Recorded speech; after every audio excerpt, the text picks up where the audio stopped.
आप support and resistance, moving average, candle stick pattern या फिर प्राइस एक्शन या फिर सारे इंडिकेटर सीखने के बाद भी अगर आपको लॉस हो रहा है ना, तो देखो इसका मतलब है कि आपकी जो साइकोलॉजी है ना वो ट्रेडिंग के हिसाब से ठीक नहीं है। इसको इम्प्रूव करना होगा। अगर आपने आज इस वीडियो को ध्यान से देखकर अपने ट्रेडिंग साइकोलॉजी को ठीक कर लिया, अपने इमोशंस पर कंट्रोल करना सीख लिया, तो फिर आप ट्रेडिंग से अच्छे पैसे कमा पाएंगे और उन 10% लोगों में आ जाएंगे जो ट्रेडिंग से मोटा पैसा बनाते हैं। क्योंकि ट्रेडिंग में स्ट्रेटेजी सिर्फ 20% ही काम करता है, बाकी की 80% साइकोलॉजी ही है। ज़्यादातर वीडियो में इन सभी बातों को नहीं बताया जाता है। अगर आप अभी भी अपना ध्यान ट्रेडिंग साइकोलॉजी पर नहीं दोगे तो फिर आप आगे ऐसे ही लॉस बुक करते रहेंगे। जबकि अगर आपने आज इस वीडियो को ध्यान से देखकर अपनी ट्रेडिंग साइकोलॉजी को ठीक कर लिया तो फिर आप ट्रेडिंग से अच्छे पैसे बना पाएंगे। इस वीडियो को हम 4 पार्ट में बनाए हैं। अभी आप पार्ट 3 देख रहे हैं। अगर अपनी ट्रेडिंग साइकोलॉजी को इम्प्रूव करना चाहते हैं तो इस वीडियो के बाद 1st, 2nd और 4th पार्ट को जरूर देखिएगा। उसका लिंक आपको वीडियो के डिस्क्रिप्शन में मिल जाएगा या फिर आप हमारे प्लेलिस्ट ट्रेडिंग साइकोलॉजी को चेकआउट कर सकते हैं।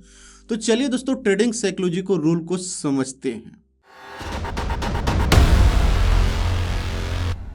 एक ड्रग एडिक्ट के दिमाग का एमआरआई स्कैन किया गया और साथ ही उस ट्रेडर के दिमाग का एमआरआई स्कैन किया गया जिसने अभी अभी एक ट्रेड में मोटा प्रॉफिट बनाया था।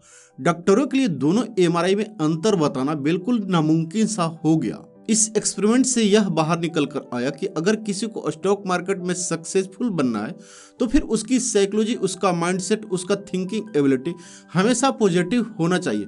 सारे इंडिकेटर और टेक्निकल एनालिसिस खूब अच्छे तरह से सीखने के बाद भी अगर आपको लॉस हो रहा है ना, तो इसका सिर्फ एक ही कारण है और वह यह कारण है कि आप इन साइकोलॉजी के विषय में नहीं जानते।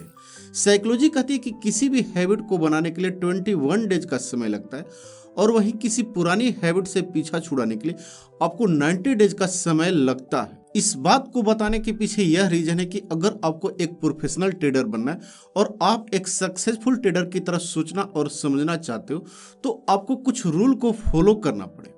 दोस्तों, पहला रूल यह है कि अगर किसी स्टॉक का प्राइस ऊपर जा रहा है तो उसमें यह सोचकर कभी भी एंट्री न ले कि उसकी प्राइस बढ़ रही है तो इसे हम खरीद लेते हैं, मुझे भी प्रॉफिट हो जाएगा। क्योंकि ऐसे केस में आप उस टाइम पर एंट्री लेते हैं जब स्टॉक की प्राइस काफ़ी बढ़ चुकी होती है और वहाँ से फिर गिरने वाली होती है। जैसा कि हमने आपको पहले ही बताया हूँ कि जिसका प्राइस जितना ज़्यादा बढ़ेगा उसके बाद उसका गिरना तय है और जैसे ही आप एंट्री लेते हो उसके बाद फिर प्राइस गिरने लगती है और फिर आपको लगता है कि स्टॉक मार्केट की आपसे पर्सनल दुश्मनी है। स्टॉक मार्केट का किसी से कोई पर्सनल दुश्मनी नहीं है। प्रॉब्लम यह है कि आप फोमो यानी फियर ऑफ मिसिंग की वजह से ट्रेड ले रहे हैं। आप बहती गंगा में हाथ धोने की सोच रहे हैं और आपको डर है कि कहीं आपने अभी तक इस ट्रेड को नहीं लिया तो फिर मौका हाथ से निकल जाएगा और इस फोमो की वजह से आप बिना किसी लॉजिक के ट्रेड ले रहे हैं और इसकी वजह से आपको लॉस हो रहा है। इस बात का ध्यान रखें कि आपको सभी ट्रेड लेना जरूरी नहीं होता है। जैसा कि हमने आपको पहले ही बताया कि मार्केट में 90% टाइम आपको वॉच करना होता है और 10% टाइम ही ट्रेड लेना होता है। जहां पर आप पूरा कॉन्फिडेंट है वहीं पर ट्रेड लें। अगर आपको कोई अपॉर्चुनिटी नहीं मिले तो उस टाइम पर आप कोई भी ट्रेड न ले। जब अपॉर्चुनिटी मिलती है और सही अपॉर्चुनिटी मिलती है तभी आप ट्रेड करें।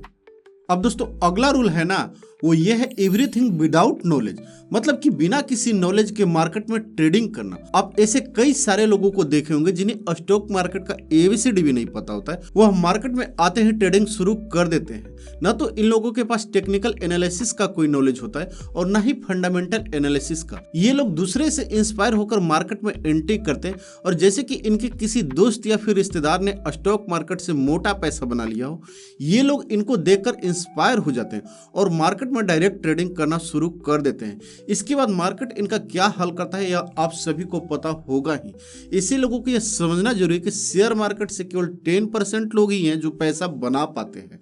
90% लोग यहाँ पर अपना पैसा लूज कर देते हैं। दोस्तों, 10% लोग वो होते हैं जो मार्केट में आने से पहले technical analysis, fundamental analysis, trading psychology को सीखते हैं, मार्केट को रीड करने की कला को डेवलप करते हैं, तब जाकर ये लोग मार्केट से प्रॉफिट कमा पाते हैं। अब थर्ड रूल है कि आपको अपने इमोशंस पर कंट्रोल करना होगा। इसके लिए ट्रेड लेने से पहले आपको डिसाइड करना होगा कि आपका रिस्क और रिवार्ड रेशियो क्या होगा।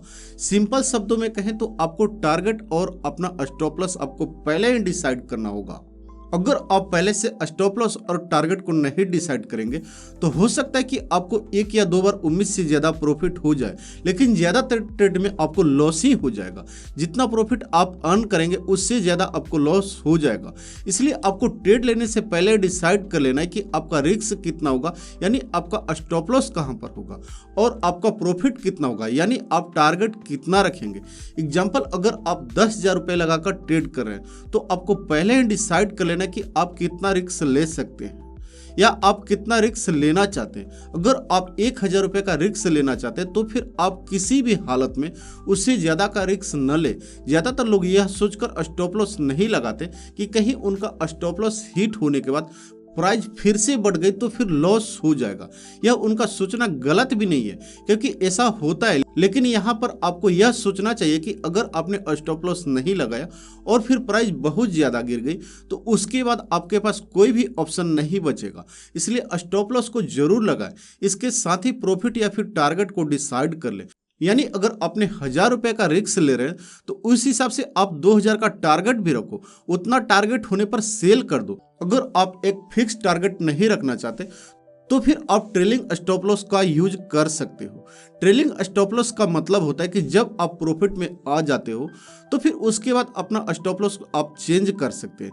जैसे जैसे प्राइस बढ़ती जाए आप उस हिसाब से अपना स्टॉप लॉस भी बढ़ाते जाओ, ताकि प्राइस गिरे भी तो आप प्रॉफिट में ही रहो। एग्जाम्पल, अगर आपने 100 रुपये में शेयर को बाई किया, उसके बाद शेयर की प्राइस बढ़कर 110 रुपये हो गई, यानी आप प्रॉफिट में आ गए, तो अब 105 रुपये का स्टॉप लॉस लगा लो। और उसके बाद अगर प्राइस गिरती भी है तो आपका शेयर 105 रुपये में सेल हो जाएगा, क्योंकि आपने 100 रुपये में शेयर को बाई किया है तो आप 5 रुपये प्रॉफिट में ही रहोगे। अब मान लीजिए कि शेयर की प्राइस बढ़कर 115 रुपये हो गया, तो आपको अपना स्टॉप लॉस भी बढ़ाकर 110 रुपये कर देना चाहिए। जैसे जैसे प्राइस बढ़ती रहेगी आप अपना स्टॉप लॉस भी बढ़ाते जाओ, और जिससे आप एक ट्रेड में मैक्सिमम प्रॉफिट ले पाएंगे। इस तरह से ट्रेलिंग स्टॉप लॉस का यूज करके आप बेस्ट टारगेट को डिसाइड कर सकते हैं। लेकिन दोस्तों, जो भी आप रिस्क और रिवार्ड रेशियो सेट करें उसे किसी भी लॉजिक के बेस पर ही सेट करें, न कि अपने इमोशंस के बेसिस पर। दोस्तों, अभी तक आप हमारे टेलीग्राम चैनल को नहीं ज्वाइन किए तो आप उसे ज्वाइन कर लीजिएगा। डिस्क्रिप्शन में लिंक है, आप उसी से ज्वाइन कीजिएगा। अब दोस्तों, नेक्स्ट रूल यह है कि देखो, जब आप ट्रेडिंग करते हो ना तो उसमें टेक्निकल एनालिसिस से ज़्यादा इंपॉर्टेंट ट्रेडिंग साइकोलॉजी का होता है। आपको यह जानना बहुत जरूरी है कि ट्रेडिंग करने के लिए आपको 80% ट्रेडिंग साइकोलॉजी की और 20% आपको टेक्निकल एनालिसिस का वैल्यू होता है। अब दोस्तों, फिफ्थ पॉइंट है ना, वो सबसे ज्यादा वैल्यूएबल है, और यह है कि trading is 90% waiting and just 10% trading. मतलब ट्रेडिंग साइकोलॉजी के हिसाब से ट्रेडिंग 90% वेट का खेल है और सिर्फ 10% ट्रेडिंग करने का। 90% वेटिंग मतलब कि टेक्निकल बनने का वेट, ब्रेकआउट होने का या फिर कैंडल स्टिक पैटर्न कंप्लीट हो जाने का वेट करना, और फिर उसके बाद बाइंग या सेलिंग का सिग्नल का वेट। तो सबसे पहला जो क्वालिटी है जो कि एक सक्सेसफुल ट्रेडर में होना चाहिए, वह आपके अंदर पेशेंस का होना बहुत ज़्यादा जरूरी है। आपके अंदर पेशेंस ही यह तय करता है कि आप विनर बनेंगे या फिर आप लूजर बनेंगे। अगर आपके अंदर पेशेंस नहीं है तो आप स्टॉक मार्केट से जितना हो सके दूर ही रहो। जैसे कि अगर आप कोई चार्ट को देख रहे हैं जिसमें आपको प्रॉफिट होने की पूरी पॉसिबिलिटी दिख रही है, मान लीजिए कि कोई स्टॉक 105 रुपये से ऊपर जाएगा तो उसमें फिर ब्रेकआउट हो जाएगा और वह अभी स्टॉक 103 रुपये पे चल रहा है, तो इस समय आपको लालच में आकर यह नहीं सोचना है कि ये स्टॉक 2 रुपये सस्ता मिल रहा है तो क्यों ना इसे हम अभी ही खरीद लेता हूँ। आपको ब्रेकआउट होने का वेट करना है और कैंडल की क्लोजिंग का वेट करना है। जब वह स्टॉक 105 रुपये से ऊपर जाकर 106 रुपये 107 रुपये पर क्लोजिंग करे तभी आपको उसमें एंट्री करना है। जब आप इस तरह से करोगे तो यह समझदारी और पेशेंस का प्रतीक होगा। लेकिन जो अनसक्सेसफुल लोग हैं ना, वो इसका वेट नहीं करते और चार्ट पर पैटर्न बनने से पहले ही उनके माइंड में पैटर्न बनने लगता है और वह जल्दीबाजी में ट्रेड ले लेते हैं। जब आप कोई ट्रेड में एंट्री ले तो उसके बाद आपको पूरी पेशेंस से उस टारगेट या फिर स्टॉप लॉस हिट होने का वेट करना है, क्योंकि आपने जो टारगेट और स्टॉप लॉस सेट किए होंगे ना, वो किसी न किसी टेक्निकल को देखकर ही सेट किए होंगे। आपको कभी डर या लालच में आकर अपना टारगेट या स्टॉप लॉस को चेंज नहीं करना है। आपको अपनी ट्रेडिंग स्ट्रेटेजी पर पूरा भरोसा होना चाहिए। अगर आपको अपनी रिसर्च पर पूरा भरोसा नहीं है तो सबसे पहले अपना कोई ट्रेडिंग स्ट्रेटेजी बनाइए जिस पर आप 100% विश्वास कर सको और जिसकी एक्यूरेसी कम से कम 70% तक की हो। जब आप ट्रेडिंग करना शुरू करें तब सबसे महत्वपूर्ण बात यह होती है कि आपने जो ट्रेडिंग प्लान बनाया उस पर पूरा कॉन्फिडेंट होना चाहिए। आपको अपने ट्रेडिंग प्लान के हिसाब से एंटी स्टॉप लॉस और टारगेट को सेट करना है। फिर दुनिया चाहे जो भी कहे आपको फर्क नहीं पड़ना चाहिए। आपको केवल और केवल अपने आप पर और अपने ट्रेडिंग प्लान पर भरोसा होना चाहिए। दोस्तों अब हमारा लास्ट टूल यह है कि ट्रेडिंग विथ हेवी क्वांटिटी। अच्छा और बड़ा प्रॉफिट के चक्कर में कुछ लोग बहुत बड़ी क्वांटिटी में ट्रेडिंग करते हैं जो कि उनके ट्रेडिंग कैपिटल को बिल्कुल भी सपोर्ट नहीं करता है। जैसे कि किसी को उसके ट्रेडिंग कैपिटल के हिसाब से 100 शेयर ट्रेड करने की कैपेसिटी है लेकिन वह उसी ट्रेडिंग कैपिटल पर 1000 शेयर के साथ ट्रेडिंग करता है तो इसका मतलब साफ है कि वह मार्केट में सट्टा खेल रहा है और अपनी मार्जिन ट्रेडिंग के चक्कर में पड़कर जल्दी से जल्दी अमीर बनने की कोशिश कर रहा है। ज्यादा क्वांटिटी में ट्रेडिंग करने का मतलब है लॉस की तरफ जाने की कोशिश करना। दोस्तों यह कुछ ऐसे साइकोलॉजिकल कारण है जिसकी वजह से मैक्सिमम लोग मार्केट में लॉस करवाते हैं और मार्केट में कभी भी एक सक्सेसफुल और प्रोफेशनल ट्रेडर नहीं बन पाते हैं।